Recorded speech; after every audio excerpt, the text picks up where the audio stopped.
Hello everyone, and welcome back to another episode of The Real Podcasters. This is, of course, a weekly podcast that we do where we discuss all things movies, TV shows, video games, and a bunch of other things in no particular order. Surprisingly enough, that hasn't changed. My name's Reagan as ever, and what also hasn't changed is my co-host. It is my very good friend, Dan. Hi, Dan. Hello, you snotty gremlin. Oh, Christ, I was being nice here. I was being really sweet. Hi, Reagan. Hi, Dan. I love it how the intro hasn't changed bar the word was, because it's like this is a weekly podcast where we discuss, but now this was a weekly podcast where we discuss. I mean, it has been about like 3 weeks, so. So it is literally going to be a case of, if we think of a topic and we decide to record, we'll just do that whenever the hell we feel like it. So episodes will just go out whenever we want. Because randomly, sporadically. The odds of it being once a week, I'd be surprised. I could aim for one every 2. That's slightly more manageable because there's a lot of things I'd quite like to do outside of things. I mean, even having this break let me get back to doing a lot of film reviews on Letterboxd, catching up on a humongous amount of stuff on that, which has been nice. But I don't want to miss doing this because it's fun, as it always has been. And easily one of the most fun ones to do is the Comic-Con specials, of which this is actually the 4th, which is ironic because we're kind of harkening back to the very first time we did that. Yeah, 4 of them. Is it 4? It is 4, yeah. Yeah, yes, 4. It is 4. Yes, it is 4. So, in the case with this episode, we are going to be discussing our recent trip to Comic-Con Northeast, otherwise known as Newcastle Comic-Con version 2. Technically, because we're just back in Newcastle for this one, literally across the road from St. James's Park, and now in the Utility Arena. This one's been quite interesting because this is the first time that we've done a Comic-Con together where it's not through Unleashed events, it's through the big one, that being the ever expensive, Monopoly events. Each time we've done one of these, it's always been like a Doctor Who reason. And technically that was going to be the case again for me because I'd booked myself to get a photo op thing with Arthur Darvill. Of course, he played Rory in the Matt Smith era of Doctor Who. He cancelled for the Sunday. I was off on the Saturday, so if I felt so compelled and didn't mind spending a bit of extra money, I could have just gone on the Saturday because not only was he there, so was John Barrowman, so was Freema Agyeman, so was Jenna Coleman, and I'm just like, you people just hate me. You really do. I mean, John Barrowman was there on the Sunday as well, but all the other Doctor Who guests were just on the Saturday. Yeah, I think as if say he had the biggest queue, without a shadow of a doubt, which I was quite surprised at. Pretty big. Yeah. So this was the first time that I went to one of these without any photo opportunities or anything. I had thought about getting a signed photo or signed whatever thing from Craig Charles, mostly for my girlfriend because she loves Red Dwarf, but he wasn't there for that either. I know a couple of the other ones were, but Craig Charles wasn't there. Was there on the Saturday, so I missed out on that one, so I just ended up getting a load of Red Dwarf merch. So yeah, that's what I love about the traders at Comic-Cons, like sometimes they just come out with like stuff that you can't really get anywhere else. Like even if they have like an online shop, you can't usually get what you can at a Comic-Con. Yeah, I appreciate it as well. Like there was one of the traders was specifically US fandom t-shirts and stuff, which I hadn't realized that a lot of them were from America. Because I did recognize a few when I'm kicking myself in the balls a bit because I didn't pick up that Halloween t-shirt. I'm kind of kicking myself a bit because I really liked it. I mean, I hate myself because I didn't pick it up. But I also hate myself and my bank was hating me. Well, I mean, wasn't it like 30 or 40 quid or something? Like, I'm sure it was extortionate. They were around 30 quid, which I think, considering it's a US import, I think that's decent. I can certainly think of a lot of other places that would charge nearly double that. Well, I mean, we haven't really commented on like the pricing for traders on the previous ones because, well, for the most part, we'd gone exclusively for the people, so that broke up most of the the bank accounts. This was the first time where I felt compelled to actually get stuff, such as a little toy stone Dalek, because little Reagan never had a paradigm Dalek when he was a kid, so he's making up for that at age 26. That's just sad, to be honest. Yeah. I mean, if the black and white Like one... every time we walked past that Dalek trader, I just saw you eyeing up. 4 that times Dalek we walked past all this. the time. Yeah, must have been about 3 or 4 times we walked past it, and you were just, you maybe looked like over the left. Oh, yeah, there's a good set there, and then there's just that Dalek. It's just staring at you in the face. Yeah, kind of. And like I said, I'd never That owned wasn't one really of those staring ones. at you. It was kind of staring off to the right because it was positioned that way. So Yeah. metaphorically speaking. Yeah. I mean, technically he was supposed to be on the desk alongside the bargain bucket version of the Razor Crest and Godzilla. Currently, he's currently my little Day of the Dalek is on the windowsill downstairs fighting Shin Godzilla. So I'll put up a photo there, and I'll set. Crossover that we needed. I mean, they're broadly the same size. So I'm like, so it is literally just Mecha Yeah, I was gonna Godzilla, say. essentially. Like you've got, yeah, basically With it's just the like an answer eye to stalk. Mechagodzilla. You've got massive knee Godzilla, and then you've got massive fat bunda Dalek. The fat Dalek. I didn't actually think about that. Oops, never mind. Because it's got a fat bunda. Yeah, it is quite a thick Dalek, to be completely honest. It's thick with 3 C's. Jesus Christ. I mean, we kind of spoke about this a little bit when we were at the train station briefly. I mean, even I've been trying to think about this in regards to where this sort of ranks in the 4 that we've done, because obviously, Yeah. I didn't do any photo op things. You did. Who did you go and see? Just one. Just the one. I saw Zach Galligan from Gremlins. In regards to the ranking, because I feel like it's quite difficult to do it here. I think we pretty much agreed that I think we preferred Scarborough. I think just the experience was a bit better. And I think the venue was a bit better, even though technically I'd say the Utility was the biggest sort of place. I mean, you could say it's St. James's Park, but that's like a little section Yeah. for that one. Not sure how you feel. I think I'd probably say Scarborough, personally. I mean, me obviously doing HorrorCon last year. I mean, HorrorCon is still like the favourite one I've done so far. But obviously, you didn't go to that one. That was just something I went to. I would say Scarborough, just because it was just such a nice place, I think. And obviously, you got to... There wasn't really like any problems because we just stayed down there for a day. So travel wasn't really an issue, whereas the first ever one we did, Newcastle, was just a nightmare. Yeah, I'd say Scarborough was probably still the top one. I'd say I'd probably put this one second, in all truthfulness, just because Monopoly finally brought us a North East Comic Con, because their other cons are very like sort of down from the northeast. They're like Manchester, Liverpool, York.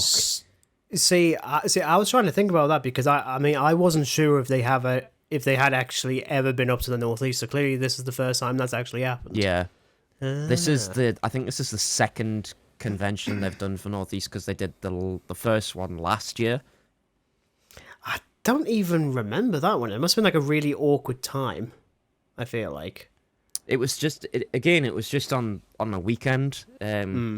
But there was guests like Sean Pertwee there and some other people as well. I was actually quite tempted to go, but just didn't end up going, which again, kicking myself. Could have met Sergeant Wells, but no. Yeah, but if you did that, I would have to find a new co-host, or I would just have to do this entire podcast with a corpse. This is my co-corpse. It's Dan. Oh wait, he's not saying anything because he's dead, because he went to see Sean Pertwee without me. The bastard. Yeah, I would say this one was definitely the second one. It's not because like it wasn't good. I'm going to be reiterating that with all the other ones, but I think just Scarborough was just so much nicer. Like it was a good place to be, wasn't it? Like Yeah. You know, it was easy to get to, bar the climb up the hill back. That was a bit of a... We don't need to talk about And then that. realised there was a lift. We'll ignore that. Yeah, we don't. That's... You can just listen to the episode about that. Yeah, please do. Seriously. It was a fun time. And of course, Scarborough fish and chips. Yeah, I mean, seaside fish and chips just trumps any other fish and chips just by default. And the beer. That yeah, really helped. definitely. And the Cards Against Humanity, of which isn't actually in that episode because we did that after the fact. So there's no evidence of that whatsoever. Yeah, I think we would have been cancelled 4 times over if we did post the results from that Cards Against Humanity game. That's the thing. We could do like a live version of the real podcasters, but it's just Cards. Actually, no, to be honest, yeah, because it would just have to be banned. We'd have to put it on like, yeah, we'd have to put it on some obscure website that didn't mind it at all. Definitely not YouTube. That you've got to use a VPN to access. Oh yes, of course, because the following episode of the Real Podcast is not sponsored by NordVPN because I don't have that. Of course, I don't have that. Now, well, this is your first time at Monopoly events, so you know, I suppose do you see much difference between the Unleashed events and Monopoly? Because I think Monopoly it's not that Unleashed don't get great guests, but I think because Monopoly does this all over the country, they do have that fund to get people in from America and stuff. Like, you know, they're basically there to say, okay, yeah, you want to meet somebody? Yeah, we're going to bring them. Well, that's exactly that. Because... And sometimes that can be a guest that has done like 30 odd films. It could be somebody who's done like 12, or maybe, you know, it's the guests are just brilliant. But so Unleashed guests, you know, it's always Doctor Who based with Unleashed. And yeah, we did get Doctor Who ones for Northeast Comic Con, but again, I didn't see any of them because they were on the Saturday and I went on the Sunday. Yeah, exactly. I think I had paid a bit of attention to the kind of guests that they did have because, I mean, using Doctor Who is a pretty good reference point because if you've got Doctor Who guests at Unleashed, it's usually the classic era ones. If it's the Monopoly ones, it tends to be the newer ones. Like, technically, there wasn't any classic era ones at this one. Granted, there was no doctors or anything. It was just any companions that aren't actually on the show anymore, which is, I mean, technically the most recent you could technically count would be Barrowman when he made a cameo in the Whittaker stuff, which I actually forgot about until like 10 seconds ago. To be honest, I was like, oh yeah, he did. I was like, oh yeah, the last one was Jenna, who didn't see. Bugger. Would have done. So it's a bit more of a difficult one to judge. I think what I will say is that, you know, I might have commented on the pricing of the guests at Unleashed, thinking it's a bit much. Monopoly can take the mick. Like even the Jenna Coleman ones, like both options are 50 quid, and I was like, it's yeah, it's a bit of a reach. Yeah, I think the thing with Comic Cons, and I think this is just the thing with Comic Cons as a whole. You know, Britain being the way it is at the minute, money is a bit of an issue with a lot of people, including myself and you. You know, we're thousands of people who are stuck in this rut of get money goes out, and you know you have very little to spend. That's why I kind of just chose to do one guest, because I just thought, well, you know, money goes in, money goes out. It's not really a lot to spend. I mean, granted, I did buy trinkets and stuff as well, but you know, I think when you save up, you've got to save up essentially. I think. Yeah, I think, it's... you know, that's certainly what I did with the HorrorCon one. That's why I had a lot more spending money and stuff. I think if I saved up a bit more, then I probably would have got some other guests as well. Maybe not the Doctor Who ones. Maybe just I know there was a couple of other horror-y guests there. There was somebody from The Walking Dead there. There was probably a few other people as well that I'd be interested to either get a photo with or autograph with. I must admit it was cool of them that you could actually pay for photographs on the day as well. Because usually, well, when I went to the HorrorCon one, you couldn't. I don't think you could pay. I think you just had to like pre-book them because again it was packed. You know, the HorrorCon one, and this one was busy, but it was nothing like Manchester. But it's not gonna be. No, definitely not. I mean, I did see photos from the Saturday one, which was definitely a lot busier than the Sunday. But I think I think that's just the thing with conventions. It's always the Saturday that's the busier. But I think as well, because this was on like the day before, well, it's the last day of the holidays as well. So if there's families there, which is possible, most of them are going to be, the kids are going to be at home getting ready for school. So I think it made sense that the Sunday was actually quieter.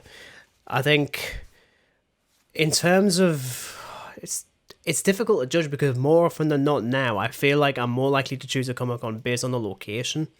Like, Comic-Con Liverpool would have been awesome because I love going to Liverpool. I think that would have been a terrific one.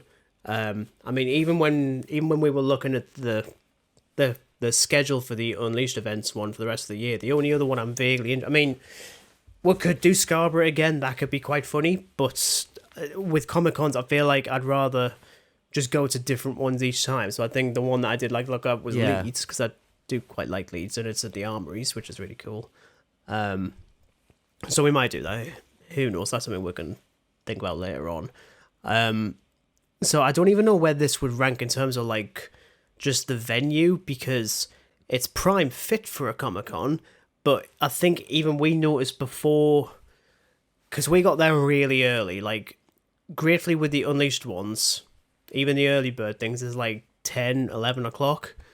And this one was 9 o'clock. And having to get up at going to get you at 7:30 in the morning on a Sunday, and I'm not even at work, and I'm like, I'm actually a bit grumpy right now. And it's not because I'm not looking forward. It's just like, I had to get up at 6:30 for this. Like, what the hell? On a Sunday? Yeah, exactly. The horror. But I think because you had your photo up with Zach at like 10 to 11, and I think even come 10:15, even we were thinking, we've kind of seen everything now. It's a bit, but it's quite. We had to do everything a lot was of circles spaced there, out, didn't we? Yeah. Well, I mean, like even us waiting for you with your photo thing, and there's just like me and your girlfriend just like essentially doing circles and more trying to find a bin for the coffee cups, because naturally we needed coffee because it's early. But even then, we finished at like, I think we got out there like 11:15 or something. At least it wasn't in a location where we're having to trek. I mean, granted, you had the car, and it was not even 5 minutes. Like, I think that's the closest venue that we in terms of like a Comic-Con, because it's actually 5 minutes. Like, you're literally out the parking lot, and there's the venue. Yeah, to be honest, I mean, the first go around, well, that was buses, so that wasn't fun.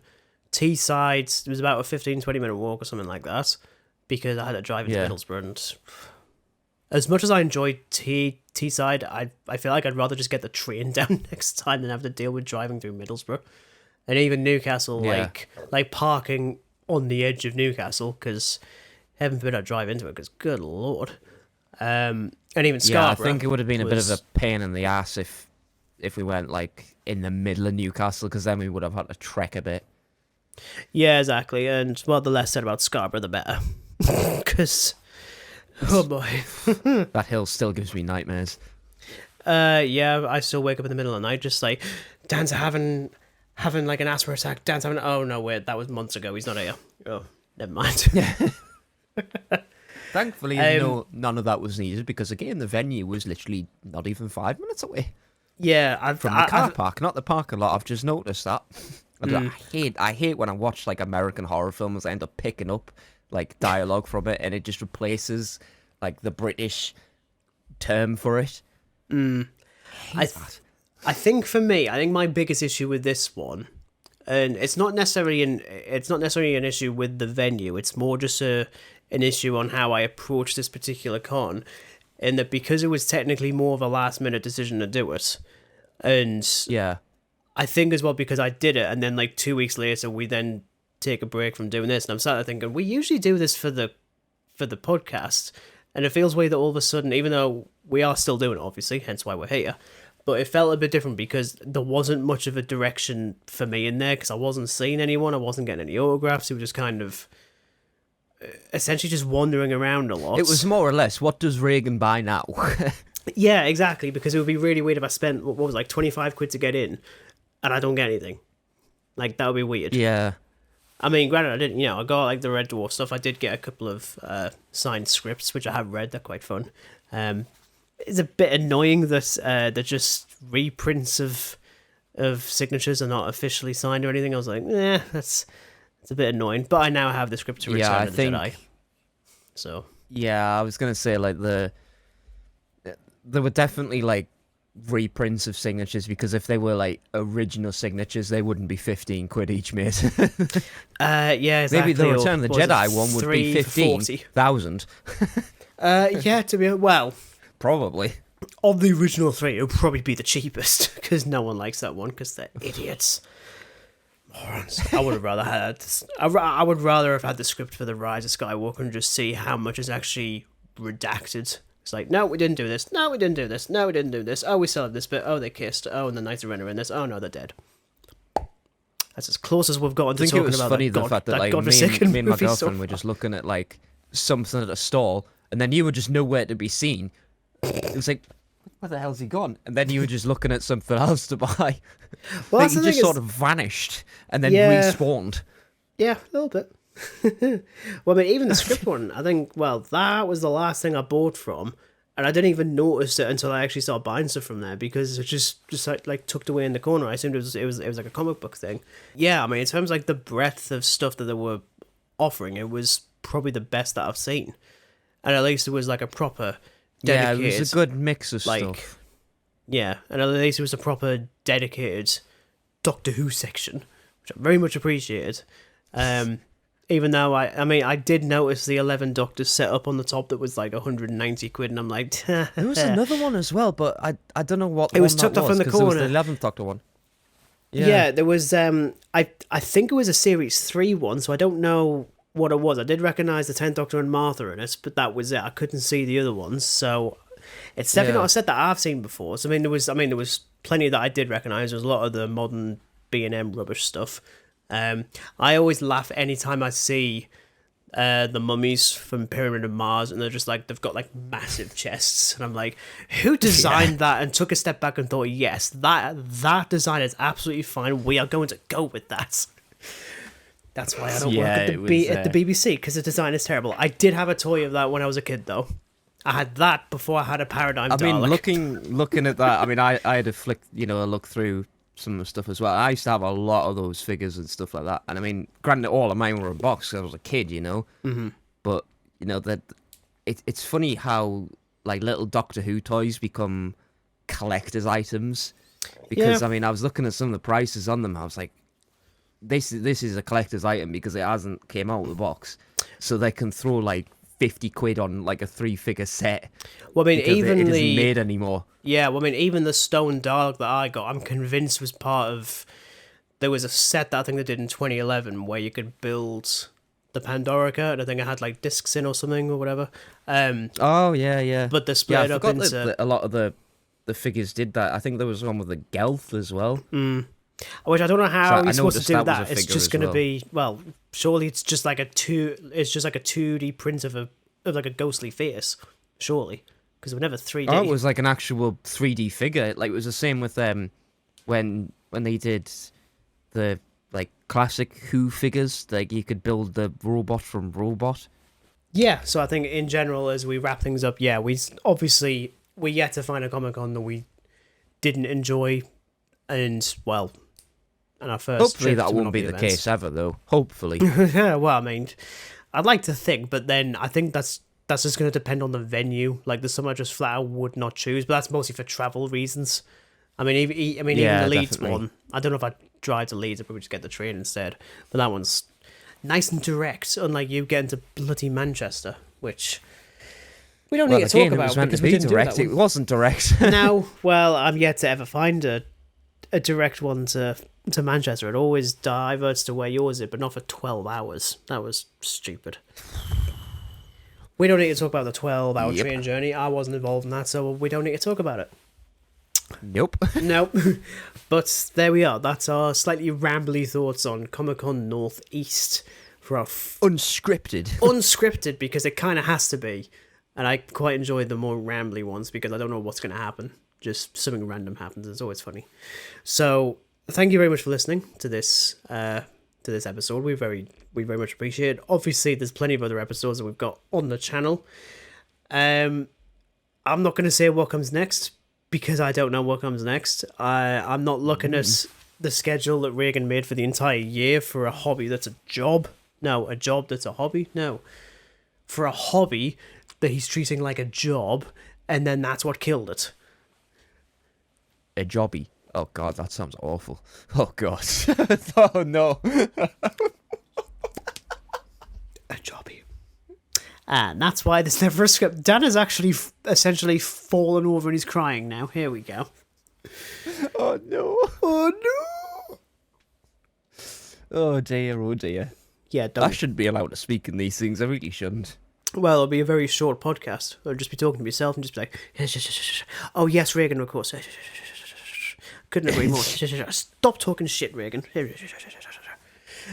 So we will, of course, be back for another episode in the next couple of weeks, I'm sure. I think there's probably some things we could talk about. We'll probably discuss that after we finish recording this one. And I don't know when this episode goes out. It'll just be whenever I can be bothered to edit it. Maybe Friday. Who knows? Because we're recording this on a Monday, not a Sunday night. First time in like a year. It's not officially been on a Sunday. It was very weird, to be honest.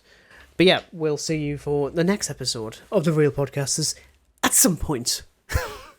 At some point. At some point. So thank you very much for listening, and we'll see you then. And until then, it is goodbye from Dan. Ta-ra. And it's goodbye from me. Goodbye.